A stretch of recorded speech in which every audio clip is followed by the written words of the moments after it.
Hello everybody, welcome back. ಇದು Friday routine continuation blog ಆಗಿರುತ್ತೆ. So ಫಸ್ಟೇ ಹೇಳಿದ್ದೆ ನಾನು ಮಧ್ಯಾಹ್ನಕ್ಕೆ ಚಿಕನ್ ಸುಕ್ಕ ಮಾಡ್ಕೊಳ್ತೀನಿ ಅಂತ. ಅದಕ್ಕಾಗಿ ನಾನು ಬರೀ 250 ಗ್ರಾಮ್ಸ್ ಚಿಕನ್ ಇದ್ದಿದ್ದು ಸ್ವಲ್ಪ ತೊಗೊಂಡಿದ್ದೀನಿ. ಎಲ್ಲ ಐಟಮ್ಸನ್ನು ಏನೆಲ್ಲ ಹಾಕಿದ್ದೀನಿ, ಏನೆಲ್ಲ ಮಾಡಿದ್ದೀನಿ ಅನ್ನೋದನ್ನು ನಾನು ಡೀಟೇಲ್ ಬ್ಲಾಗಲ್ಲಿ ನಾನು ಹಾಕ್ತೀನಿ. ಸೊ ಆ ಬ್ಲಾಗ್ ಇನ್ನೂ ಅಪ್ಲೋಡ್ ಮಾಡಿಲ್ಲ, ಫುಲ್ ರೆಸಿಪಿ ನನ್ನ ಬ್ಲಾಗಲ್ಲಿ ಸಿಗುತ್ತೆ. ಸೊ ವೆಯ್ಟ್ ಲಾಸಲ್ಲಿ ಇರೋದ್ರಿಂದ ನಾನು ಆಯಿಲ್ ಜಾಸ್ತಿ ಯೂಸ್ ಮಾಡ್ತಿಲ್ಲ, ನಾನು ಗೀನೇ ಯೂಸ್ ಮಾಡ್ತಾ ಇದ್ದೀನಿ.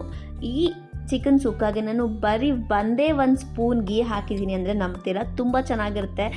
ಅಷ್ಟು ಆಯಿಲೆಲ್ಲ ಹಾಕಿ ಫ್ರೈ ಮಾಡಬೇಕು ಅನ್ನೋ ಅವಶ್ಯಕತೆನೇ ಇಲ್ಲ. ಇದಕ್ಕೆ ನಾನು ಒಂದು white masala and red masala ಮಾಡ್ಕೊಂಡಿದ್ದೆ. ಸೊ ಏನು ಮಾಡ್ಕೊಂಡಿದ್ದೆ, ಹೇಗಿತ್ತು ಅನ್ನೋದನ್ನು ನೀವು ನನ್ನ ಫುಲ್ ವ್ಲಾಗ್ ನೋಡಿದ್ರೆ ನಿಮಗೆ ಗೊತ್ತಾಗುತ್ತೆ. ಆ ವ್ಲಾಗ್ ನಿಮ್ಗೆ ಬೇಕಾದರೆ ಹೋಗಿ ಒಂದು ಸರಿ ಚಾನಲ್ ವಿಸಿಟ್ ಮಾಡಿ, ನಿಮ್ಗೆ ಫ್ರೀ ಇದ್ರೆ ಅಂತ ಹೇಳ್ತಾ. ಸೊ ಇದಾಗಿತ್ತು ನನ್ನ ಮಧ್ಯಾಹ್ನದ lunch routine. Chicken sukka with boiled rice ತುಂಬ ಚೆನ್ನಾಗಿತ್ತು. ಗಂಜಿ ಬಸ್ತು ನಾನು ಬಾಯ್ಲ್ಡ್ ರೈಸ್ ತಿಂದೆ, ತುಂಬ ಚೆನ್ನಾಗಿತ್ತು ಅಂತ ಹೇಳ್ತಾ. See you soon in next vlog and bye.